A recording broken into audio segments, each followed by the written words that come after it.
সালামের অন্তরের মধ্যে উদয় করে দিলেন, এক আল্লাহ ছাড়া আর কারো দাসত্ব করা যাবে না। কিন্তু আমার বাপ দাদা, আমার চাচারা, আমার ভাই বেরাদার, আত্মীয় স্বজন গায়বুল্লাহর সামনে মাথা নত করে রে, তাদেরকে তো আমাকে বুঝাইতে হবে, তাদেরকে তো জাহান্নাম থেকে বাঁচাইতে হবে। আমার চোখের সামনে আমার বাবা জাহান্নামে যাবে, আমার চোখের সামনে আমার মা জাহান্নামে যাবে, এটা হতে পারে না। ইব্রাহিম আলাইহিস সালাতু ওয়াস সালাম নিজ দায়িত্বে গিয়া তার বাবা মাকে ধর দিলেন, ও বাবা, ও আমার মা, তোমরা কিসের পূজা করো? কোন মূর্তির পূজা তোমরা করো? যেই মূর্তি কোনো উপকারও করতে পারে না, যেই মূর্তি কোনো ক্ষতি করতে পারে না, এই মূর্তির সামনে যখন তোমরা খাবার পরিবেশন করো, এই খাবারের মধ্যে যখন মাছি বসে, এই মাছিটাকে পর্যন্ত এই মূর্তি নাড়াইতে পারে না, তোমরা কোন বিবেকে, কোন বুদ্ধিতে এই মূর্তিটাকে খোদা বলে মানো? ইব্রাহিম আলাইহিস সালাম যখন যৌক্তিকভাবে দাওয়াত পেশ করতেছিলেন, ইব্রাহিম আলাইহিস সালামের দাওয়াতে সাড়া দিয়া অনেক মানুষ ইসলাম ধর্ম গ্রহণ করা শুরু করে দিয়েছে। এটা যখন ওই যুগের বাদশা প্রেসিডেন্ট নমরুদ দেখলো, নমরুদের শরীরের মধ্যে আগুন লেগে গেল। নমরুদ ছিল মূর্তি পূজারী। নমরুদ ভাবলো, আমার বাপ দাদার ধর্ম বুঝি এইভাবে মুহূর্তের মধ্যে জমিন থেকে নিশ্চিন্ন হয়ে যাবে। না না না, এটা আমি হতে দিব না। নমরুদ ইব্রাহিম আলাইহিস সালামকে শুধুমাত্র দ্বীনের দাওয়াত দেওয়ার কারণে, ইসলামের দাওয়াত দেওয়ার কারণে ইব্রাহিম আলাইহিস সালামকে হত্যা করার নির্দেশ দিল। ইব্রাহিম আলাইহিস সালামকে অনেক ভয় দেখাইল, অনেক জুলুম অত্যাচার করল, কিন্তু ইব্রাহিম আলাইহিস সালাম কোনোভাবেই তার মিশন থেকে এক চুল পরিমাণও নড়লেন না, বরং তিনি দ্বীনের দাওয়াত দেওয়া আরো বাড়ায়া দিলেন। প্যারে হাজিরিন, যখন নমরুদ দেখলো যে ইব্রাহিমকে কোনোভাবে থামানো যাচ্ছে না, নমরুদ এবার ইব্রাহিম আলাইহিস সালামকে আগুনে পুরানোর নির্দেশ দিলেন। মোহতারাম হাজিরিন, আগুনে পুরানোর জন্য বিরাট বড় আগুনের কুণ্ডলী বানাইল নমরুদ। ওই আগুনের কুণ্ডলী এত বিশাল বড় কুণ্ডলী, এই আগুনের মধ্যে যদি একটা মানুষকে দেওয়া হয়, মুহূর্তের মধ্যে মানুষটা জ্বলে পুড়ে ছাই হয়ে যাবে। এত কঠিন আগুনের ব্যবস্থা করলো। কারণ কি? কারণ হইল একটাই, ইব্রাহিম নবীকে এই আগুনের মধ্যে পোড়াবে। ইব্রাহিম নবীর দোষ কি? দোষ হইল একটাই, ইব্রাহিম নবী কেন ইসলামের দিকে দাওয়াত দেয়, কেন আল্লাহর দিকে দাওয়াত দেয়? শুধুমাত্র এই একটা কারণে, ইব্রাহিম নবীর উপর এত অত্যাচার, এত জুলুম, এত নির্যাতন। ও মুসলমান, ইব্রাহিম আলাইহিস সালামকে আগুনের মধ্যে জ্বালানোর জন্য সবকিছু প্রস্তুত, সবকিছু রেডি। এবার আগুনের মধ্যে ইব্রাহিম আলাইহিস সালামকে ফেলে দিবে। ও মুসলমান, কিন্তু কোনোভাবে আগুন জ্বালানো যাচ্ছে না। প্যারে হাজিরিন, তখন নমরুদ বলল, কিরে, কেন আগুন জ্বলতেছে না? আগুন কেন জ্বলতেছে না? শয়তান তখন নমরুদকে বুদ্ধি শেখায় দিল, ও নমরুদ, আগুন কেন জ্বলে না জাননি? কারণ হইল এই জায়গার মধ্যে ফেরেশতারা আয়েশা মারা আছে, ফেরেশতারা আয়েশা বৈশা আছে, ফেরেশতারা আগুন নিয়ন্ত্রণ করতেছে।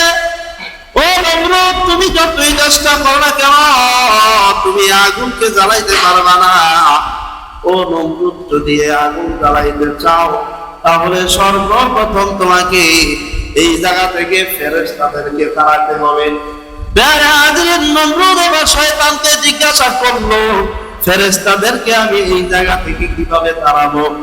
আরে হাজিরিন, এবার শয়তান বুদ্ধি শেখায় দিল, তোমার এলাকায় যে সমস্ত উলঙ্গ বেহায়াপনা অশ্লীল নারীরা আছে, এই নারীদেরকে এখানে নিয়ে আসো। ফেরেশতারা সব কিছু সহ্য করলেও নারীদেরকে, উলঙ্গ নারীদেরকে কখনো সহ্য করতে পারে না। প্যারে হাজরিন, এই কারণে আল্লাহর নবী সাল্লাল্লাহু আলাইহি ওয়াসাল্লাম হাদিস শরীফে ইরশাদ করেন, জাহান্নামের মধ্যে যখন আমি মেরাজের রাতে ছিলাম, ঘুরতে গেছিলাম, তখন আমি দেখেছি কতগুলো নারীকে জাহান্নামের মধ্যে আগুন দিয়া জ্বালানো হচ্ছে। আমি জিজ্ঞাসা করলাম, কেন এই নারীদেরকে আগুনের মধ্যে জ্বালানো হচ্ছে? তখন ফেরেশতারা বলছিল যে এই নারীগুলো দুনিয়ার মধ্যে উলঙ্গ হয়ে চলাফেরা করত, পর্দার বিধান মানত না। প্যারে হাজিরিন, এই কারণে আমরা যারা অভিভাবক আছি, আমাদের স্ত্রী, আমাদের মেয়ে, আমাদের নাতি যদি উলঙ্গ হয়ে পর্দার বিধান লঙ্ঘন করে চলে, তাহলে কিন্তু আমাদেরকেও জবাবদিহি করতে হবে। আল্লাহ নবী সাল্লাল্লাহু আলাইহি ওয়াসাল্লাম আরেক হাদিসের মধ্যে বলেন যে তুমি মনে করছো তোমার মেয়ে সে জাহান্নামে যাবে আর তোমাকে কিছুই জিজ্ঞাসা করা হবে না, কশ্চিনকালেও তুমি এই কথা কল্পনা করিও না। বরং তোমার মেয়ে, তোমার স্ত্রী, তোমার অধীনস্থ নারী যদি বেপরদা হয়, উলঙ্গ হয়ে চলাফেরা করে, তাহলে সে যখন জাহান্নামে যাবে, সে আল্লাহ রব্বুল আলামিনকে বলবে, আল্লাহ, আমি একা জাহান্নামে যাব না, আমার বাবাকে সহ আমি জাহান্নামে নিয়ে যেতে চাই। কারণ কি? কারণ হইল দুনিয়ার মধ্যে আমার বাবা, আমার বড় ভাই আমাকে পর্দার বিধানের কথা বলে নাই, আমাকে পর্দার নির্দেশ দেয় নাই, পর্দা কি জিনিস সেটা আমাকে শিক্ষা দেয় নাই। আজকে আমি একা জাহান্নামে যাব না, আমি আমার বড় ভাইকে, আমি আমার স্বামীকে, আমি আমার বাবাকে সহ একসাথে নিয়ে জাহান্নামে যাব। প্যারে হাজরিন, এই কারণে আমার আপনার অধীনস্থ নারীদেরকে পর্দার বিধান শিক্ষা দিতে হবে, পর্দার আদেশ করতে হবে, বেপরদা হয়ে চললে সতর্ক করতে হবে। মুহতারাম হাজরিন, এবার নমরুদ যখন উলঙ্গ বেহায়াপনা অশ্লীল নারীদেরকে ওই আগুনের পাশে উপস্থিত করলো, আগুন দাউ দাউ করে জ্বলা শুরু করছে, কারণ ফেরেশতারা এখান থেকে চলে গেছে। এবার আগুন যখন ধাউ দাউ করে জ্বলতেছে, নমরুদ এবার হযরত ইব্রাহিম আলাইহিস সালাতু ওয়াস সালামকে আগুনের মধ্যে ফেললো। আগুনের মধ্যে ফেলার পরে নমরুদ এবং তার বাহিনী সবাই অপেক্ষা করতেছে, সবাই দেখবে কিভাবে ইব্রাহিম আগুনের মধ্যে জ্বলে, এটা তারা আনন্দ ফুর্তি করে দেখবে। মুহতারাম হাজিরিন, আগুনের চারপাশে চারের মধ্যে বসে আছে আর দেখতেছে কিভাবে ইব্রাহিম আগুনের মধ্যে জ্বলে। কিন্তু নমরুদ আশ্চর্য হয়ে গেল, আগুনের মধ্যে যখন ফেলছে, কেন যেন আগুনের মধ্যে ইব্রাহিমকে জ্বলতে দেখা যাচ্ছে না। ওই দিক দিয়ে যখন আগুনের মধ্যে ফেলছে, সাথে সাথে আসমানের লক্ষ লক্ষ ফেরেশতা আল্লাহর দরবারে চোখের পানি ছেড়ে দিয়ে কান্নাকাটি শুরু করে দিছে। আল্লাহ, যে ইব্রাহিম তোমার দ্বীনের জন্য, তোমার ইসলামের জন্য দাওয়াত নিয়ে গেল, আজকে তাকে আমাদের চোখের সামনে আগুনের মধ্যে ফেলে দিতেছে। আল্লাহ, তুমি কি ইব্রাহিমকে কোনো সাহায্য করবা না? তোমার দ্বীনের জন্য ইব্রাহিম এত কষ্ট করলো, এত ত্যাগ করলো, আল্লাহ তুমি বুঝি এইভাবে ইব্রাহিমকে পুরাইয়া ছারখার করে দিবা? মুহতারাম হাজিরিন, যখন এই কথা ফেরেশতারা আল্লাহকে বলল, আল্লাহ বলল, ফেরেশতারা তোমরা ইব্রাহিমের কাছে যাও, জিগাও ইব্রাহিম কোন ধরনের সহযোগিতা চায় কিনা। ফেরেশতারা ইব্রাহিমের কাছে গেল, ফেরেশতা ইব্রাহিম আলাইহিস সালাতু ওয়াস সালামকে জিজ্ঞাসা করলো, ও ইব্রাহিম, তোমার কোনো সাহায্য লাগবে কিনা, সহযোগিতা লাগবে কিনা? ইব্রাহিম জিজ্ঞাসা করলো, ফেরেশতারা তোমরা কি আল্লাহর পক্ষ থেকে আসছো নাকি নিজের উদ্যোগে আসছো? ফেরেশতারা বলল, আমরা নিজের উদ্যোগে আসছি। বলো তোমার কোনো সহযোগিতা লাগবে কিনা, আমরা আল্লাহর কাছে গিয়ে সুপারিশ করব। তোমার যত ধরনের সহযোগিতা লাগে সব সহযোগিতা আমরা করব। মুহতারাম হাজিরিন, যখন ইব্রাহিম আলাইহিস সালাতু ওয়াস সালাম এই কথা শুনলেন, তখন ইব্রাহিম আলাইহিস সালাতু ওয়াস সালাম ফেরেশতাদেরকে লক্ষ্য করে বললেন, ও ফেরেশতারা, আমি যে আল্লাহর জন্য আজকে আগুনের মধ্যে পড়তেছি, ওই আল্লাহ অবশ্যই আমাকে দেখতেছেন, ওই আল্লাহ আমাকে সাহায্য করবেন, সহযোগিতা করবেন। ও ফেরেশতারা, আমি তোমাদের থেকে কোনো ধরনের সহযোগিতা চাই না, তোমাদের থেকে কোনো ধরনের সাহায্য চাই না, বরং আল্লাহ আমাকে সহযোগিতা করবেন, আল্লাহ আমাকে সাহায্য করবেন। আর আল্লাহ যদি আমাকে আগুনে জ্বালায়া দেয়, আমার কোনো ধরনের আপত্তি নাই। প্যারে হাজিরিন, এই ছিল ইব্রাহিম আলাইহিস সালাতু ওয়াস সালামের ঈমানের অবস্থা। আজকে আমরা যদি পড়তাম আগুনের মধ্যে, তাইলে কিন্তু ওই সময় ফেরেশতাদেরকে বলতাম যে তাড়াতাড়ি সাহায্য করো, কিভাবে বাঁচাও। আল্লাহর অপেক্ষা করতাম না। কিন্তু ইব্রাহিম নবী কিভাবে পরীক্ষা উত্তীর্ণ হয়েছেন, কিভাবে আল্লাহর উপর ভরসা করেছেন। আল্লাহ রাব্বুল আলামিন যখন দেখলেন ইব্রাহিম তো আমার প্রতি ঈমানের ক্ষেত্রে অবিচল, ঈমানের ক্ষেত্রে অটল, ইব্রাহিম তার ঈমান থেকে একচুল পরিমাণও মরে না, তখন আল্লাহ রাব্বুল আলামিন সাথে সাথে জিবরাইল আলাইহিস সালামকে ডাক দিলেন আর আগুনকে নির্দেশ দিলেন, কুনি বারদাহু ওয়া সালামান আলা ইব্রাহিম। ও আগুন, তুমি ইব্রাহিমের প্রতি ঠান্ডা হয়ে যাও, আবার এমন ঠান্ডা হয়েও না যে ঠান্ডার কারণে ইব্রাহিমের কষ্ট হয়, বরং তুমি শান্তিদায়ক ঠান্ডা হয়ে যাও। এমন ঠান্ডা হইবা যেই ঠান্ডার কারণে আমার বান্দা ইব্রাহিম, আমার নবী ইব্রাহিম শান্তি পাবে, এমন ঠান্ডা হইবা। আরে আদিন আগুন ঠান্ডা হয়ে গেছে, নমরুদ দেখতেছে আগুন দাউ দাউ করে জ্বলতেছে, কিন্তু ভিতর দিয়ে যে আগুন কোনো কাজ করতেছে না, আগুন নিষ্ক্রিয় হয়ে গেছে। আগুন যে ঠান্ডা হয়ে গেছে এটা তো নমরুদ জানে না। নমরুদ হাসতেছে, নমরুদ ঠাট্টা করতেছে যে ইব্রাহিমকে চিরতরে খতম করে দিলাম। এইভাবে যখন বলতেছে, একসময় আগুন নিভে গেছে। এবার নমরুদ তার বাহিনীরা প্রস্তুত হযরত ইব্রাহিম আলাইহিস সালাতু ওয়াস সালামের ছাইগুলোকে নিয়ে আনন্দ উল্লাস করবে। ইব্রাহিম আলাইহিস সালাতু ওয়াস সালামের ছাইগুলো নিয়ে নদীর মধ্যে ফেলবে। কিন্তু যখন আগুন বন্ধ করলো, দেখলো আশ্চর্যজনক ভাবে নমরুদ তাকিয়ে দেখলো ইব্রাহিম আলাইহিস সালাতু ওয়াস সালাম আগুনের মধ্যে মুখ বসে মুস্কি মুস্কি হাসতেছেন। সুবহানাল্লাহ। প্যারে হাজিরিন, নমরুদ মনে করলো আমার চোখে হয়তো ভুল দেখতেছি। নমরুদ চোখগুলো আবার ভালো করে বুঝলো, এইভাবে বুঝা আবার তাকাইলো, দেখলো যে না রে, আমার চোখ তো ভুল দেখে নাই, এটা তো ইব্রাহিমই বৈশা আছে।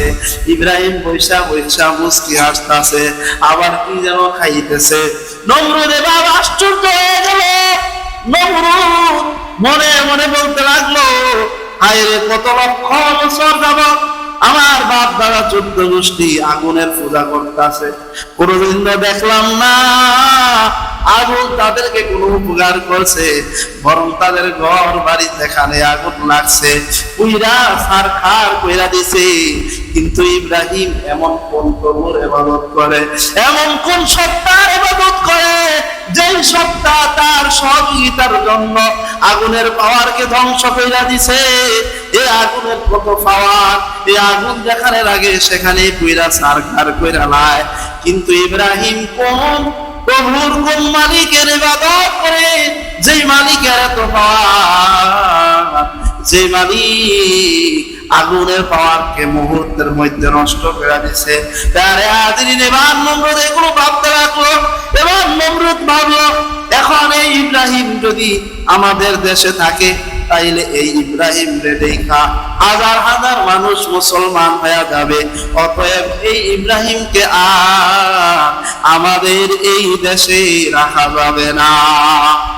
এবার ইব্রাহিম আলাইহিস সালামকে পাঠিয়ে দিলেন মিশরে যায় ইব্রাহিম আলাইহিস সালাম আল্লাহর দ্বীনের দাওয়াত প্রচার করতে লাগলেন, আল্লাহর ইবাদত বন্দেগী করতে লাগলেন।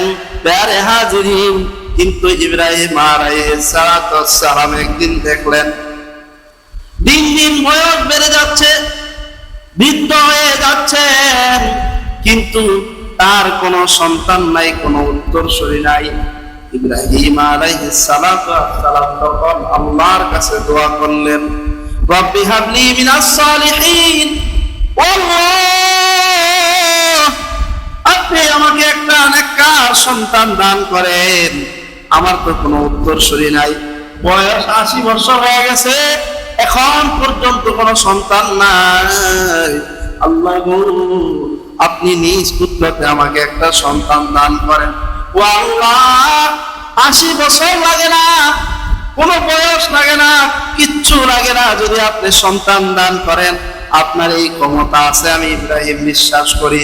ও আল্লাহ, আপনি আমাকে একটা নেককার সন্তান দান করেন। ইব্রাহিম আলাইহিস সালামের দোয়া আল্লাহ রাব্বুল আলামিন কবুল করলেন। আল্লাহ রাব্বুল আলামিন ঘোষণা দিয়ে দিলেন, ফাবাশশারনাহু বিগুলামিন হালিম। আল্লাহ রাব্বুল আলামিন ঘোষণা দিয়ে দিলেন, ইব্রাহিম আমি তোমাকে ঘোষণা দিয়ে দিলাম, তোমাকে আমি একটা বড় নেককার সহনশীল সুন্দর একটা সন্তান দান করব। 80 বছর পর দোয়া কান্নাকাটি রোলাজারির পরে ইব্রাহিম আলাইহিস সালামকে একটা সন্তান আল্লাহ রাব্বুল আলামিন দান করছেন। কিন্তু এই সন্তান হওয়ার পরে ইব্রাহিম আলাইহিস সালামের উপর আরো বড় একটা পরীক্ষা এসে উপস্থিত হয়েছে। সন্তান হওয়ার পরে নবজাতক সন্তান, চেহারাটা চাঁদের মতো সুন্দর, ফুটফুটে সুন্দর নবীর ছেলে, কিন্তু পরীক্ষা চলে আসছে। আল্লাহ রাব্বুল আলামিন ইব্রাহিম আলাইহিস সালামকে নির্দেশ দিলেন, ও ইব্রাহিম তোমাকে আমি নেককার সন্তান দান করছি, তবে তুমি তোমার সন্তান এবং তোমার স্ত্রী দুইজনকে নিয়ে জঙ্গলের মধ্যে রাইখা আসো।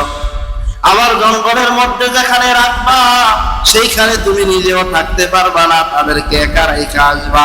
কত বড় কঠিন পরীক্ষা। আমরা হইলে আল্লাহকে বলতাম, আল্লাহ এটা কেমন কথা, এত ছোট্ট শিশু বাচ্চা, তার মা সে কোনো ইনকাম করতে পারে না, উপার্জন করতে পারে না, জঙ্গলের মধ্যে খাবার দাবারের কোনো ব্যবস্থা নাই, ছোট্ট এই বাচ্চাটাকে আর তার মাকে একা কিভাবে আমি জঙ্গলে রাইখা আসবো। প্যারে হাজরিন, কিন্তু ইব্রাহিম আলাইহিস সালাম কোনো প্রশ্ন করলেন না, দৌড় দিয়া চলে গেলেন স্ত্রীর কাছে। স্ত্রীর কাছে স্ত্রীকে বললেন, চলো তোমাদেরকে নিয়ে আমি জঙ্গলের মধ্যে রাইখা আসবো। ইব্রাহিম আলাইহিস সালামের স্ত্রী তিনি বললেন, ও স্বামী, এটা আবার কেমন ধরনের কথা, আপনি আমাদেরকে যেখানে কোনো খাবারের ব্যবস্থা নাই, যেখানে কোনো ব্যবস্থা নাই, ছোট্ট এই নবজাতক সন্তানকে নিয়ে আমি কিভাবে সেইখানে থাকবো? স্ত্রী যখন এই কথা বলল, ইব্রাহিম আলাইহিস সালাম কোন উত্তর দিতে পারতেছেন না, চুপ করে আছেন, কথা বলতে পারতেছেন না। কারণ মনের মধ্যে যখন অনেক বেশি কষ্ট থাকে তখন মন থেকে, মুখ থেকে কথা বের হয় না। ইব্রাহিম আলাইহিস সালাম কিছু বললেন না, চোখ বেয়ে পানি পড়তে লাগলো, চক্ষু থেকে অশ্রু ঝরতে লাগলো। ইব্রাহিম আলাইহিস সালামের স্ত্রী তার বুঝতে পারলেন যে হয়তোবা আল্লাহ রাব্বুল আলামিন এই নির্দেশ দিয়েছেন, কারণ আমার স্বামী তো কোনো সাধারণ স্বামী না, আমার স্বামী তো হলেন নবী, আমার স্বামী তো ফাও ফাও কোনো কাজ করে না, নিশ্চয়ই হয়তো আল্লাহ রাব্বুল আলামিন আদেশ দিয়েছেন, এই কারণেই আমার স্বামী এই উদ্যোগ নিয়েছেন। এবার স্বামীকে ডাক দিয়ে জিজ্ঞাসা করলেন, ও প্রাণের স্বামী গো, আপনাকে বুঝি আল্লাহ তাআলা এই আদেশ দিয়েছেন? আপনাকে আল্লাহ তাআলা আদেশ দিয়েছেন কিনা? তখন ইব্রাহিম আলাইহিস সালাম আকাশের দিকে আঙ্গুল দিয়ে ইশারা করলেন, আমার আল্লাহ আমাকে এই আদেশ দিয়েছেন। প্রিয় হাজিরিন, এবার স্ত্রী বলল, যদি আল্লাহ রাব্বুল আলামিন আদেশ দিয়ে থাকে তাহলে আমার কোনো আপত্তি নাই। কোথা থেকে খাবার আসবে, কোথা থেকে রিজিক আসবে, সেখানে সাপ বিচ্ছু থেকে কিভাবে বাঁচবো, এইগুলো নিয়ে আমি কোনো টেনশন করি না। আমার আল্লাহ যেহেতু আমাকে সেখানে পাঠাবেন, আল্লাহ যেহেতু আদেশ দিয়েছেন, নিশ্চয় আল্লাহ তাআলা আমার এটার ব্যবস্থা করবেন। এবার হাজরা আলাইহিস সালামকে এবং তার সন্তান ছোট্ট নবজাতক সন্তান ইসমাইল আলাইহিস সালামকে নিয়ে জঙ্গলের মধ্যে রাইখা আসছেন। হযরত হাজরা আলাইহিস সালাম জঙ্গলের মধ্যে শিশু ইসমাইলকে দুধ পান করাইতে করাইতে এক সময় দুধ শেষ হয়ে গেছে। এবার শিশু কান্না করতেছে, দুধের ব্যবস্থা নাই, দুধ শুকিয়ে গেছে, কোনো দুধ আসতেছে না বুকের মধ্যে। হাজরা আলাইহিস সালাম শিশু সন্তানের কান্না দেখা আর সহ্য করতে পারতেছেন না, পাগল হইয়া দিশেহারা হইয়া বেহুশের মতো এই সাফা মারওয়া পাহাড়ের মধ্যে, যেখানে ওই সময় শুধুমাত্র জঙ্গল ছিল, মরুভূমি ছিল, কোনো মানুষ ছিল না, ওই পাহাড়ের মধ্যে পাগলের মতো দৌড়াইতে লাগলেন। একবার ওই মাথায় যায়, আরেকবার ওই মাথায় যায়, এইভাবে যখন 7 বার দৌড়াইলেন আর আল্লাহর কাছে কান্না করে দোয়া করলেন, ও গো আল্লাহ, আমার ছোট্ট ফুটফুটে নবজাতক সন্তানটা বুঝি না খাওয়ার কারণে, খানা না খাওয়ার কারণে মরে যাবে। ও আল্লাহ, তুমি আমার সন্তানকে বাঁচাও। আল্লাহ রাব্বুল আলামিনের দরবারে যখন চোখের পানি ছেড়ে দিয়ে দোয়া করলেন, আল্লাহ রাব্বুল আলামিন সাথে সাথে তার দোয়াকে কবুল করে জিবরাইল আলাইহিস সালামকে নির্দেশ দিলেন, ও জিবরাইল, তুমি তাড়াতাড়ি ওই মক্কা ভূমিতে যাও, যেখানে ইসমাইল শুয়ে আছে কান্না করতেছে, ইসমাইলের পা যেখানে বাড়ি মারতেছে, ওই পায়ের নিচে যায়া তুমি পানির ফোয়ারা চালু করে দাও। এমন পানির ফোয়ারা চালু করবা যেই পানি খাইলে শুধুমাত্র তৃষ্ণা মিটবে এমন না, বরং পেটটাও ভরে যাবে, পেটের ক্ষুধা দূর হয়ে যাবে। প্রিয় হাজিরিন, এমন পানি দিবা যেই পানি খাইলে শরীর অসুস্থ থাকলে সুস্থ হয়ে যাবে, এমন পানি দিবা, এই পানিটা হইল বরকতময় পানি।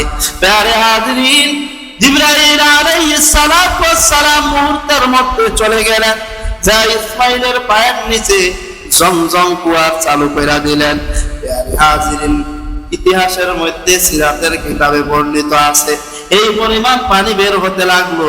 বের হইতে হইতে আশপাশে যতগুলো ছোট্ট ছোট্ট গর্ত ছিল, সব গর্ত হইরা এবার রাস্তাঘাট সব পানিতে ডুইবা যাইতেছে। হাজরা আলাইহিস সালাম এবার অস্থির হয়ে গেলেন, কিভাবে পানি বন্ধ করা যায়। হাজরা আলাইহিস সালাম পানি বন্ধ করার জন্য বান দিছেন, কিন্তু কোনোভাবে পানি থামতেছে না। তখন তিনি তার ভাষায়, তিনি ছিলেন মিশরের নারী, মিশরের ভাষায় বললেন জামজাম, অর্থাৎ ও পানি থামো থামো। এই কথা যখন বলছি, সাথে সাথে পানি থেমে গেছে। সুবহানাল্লাহ। প্রিয় হাজিরিন, সেই থেকে এই কূপের নাম হয়ে গেছে জমজম। মুহতারাম হাজিরিন, এখানে একটা প্রশ্ন জাগে, একটা মহিলার কথায় বুঝি এইভাবে পানি বন্ধ হয়ে গেল, এই মহিলা কেমন মহিলা? আল্লাহর হুকুম ছাড়া তো গাছের পাতাও নড়ে না, তাহলে এই মহিলার কথায় কেমনে পানি বন্ধ হয়ে যায়? আল্লাহর নবী সাল্লাল্লাহু আলাইহি ওয়াসাল্লাম হাদিস শরীফে ইরশাদ করেছেন, যখন কোনো বান্দা আল্লাহর হয়ে যায়, যখন কোনো বান্দা আল্লাহর প্রিয় হইতে হইতে, আল্লাহ দাসত্ব করতে করতে, ইবাদত বন্দেগী রোজাদারি জিকির আজকার করতে করতে আল্লাহর প্রিয় হয়ে যায়, তখন আল্লাহ রাব্বুল আলামিন ওই বান্দা যা চায় সব কিছু মঞ্জুর কইরা দেন। সুবহানাল্লাহ। মাল্লাহুল মাওলা ফালাহুল কুল, যে ব্যক্তির জন্য আল্লাহ হয়ে যাবে, তার জন্য সে যা চাইবে আল্লাহ তাই কইরা দিবেন। সে পানির উপরে দাঁড়াইয়া নামাজ পড়বে, সে পানির উপর নামাজ পড়বে কিন্তু পানিতে সে ডুববে না। এইভাবে নদীর এই পার থেকে হাঁটা শুরু করবে, ওই পারে সে চলে যাবে, তাকে পানি কোনো কিছুই করতে পারবে না। মোহতারাম হাজিরিন, হযরত ইব্রাহিম আলাইহিস সালাতু ওয়াস সালামের স্ত্রী ছিলেন এমন এক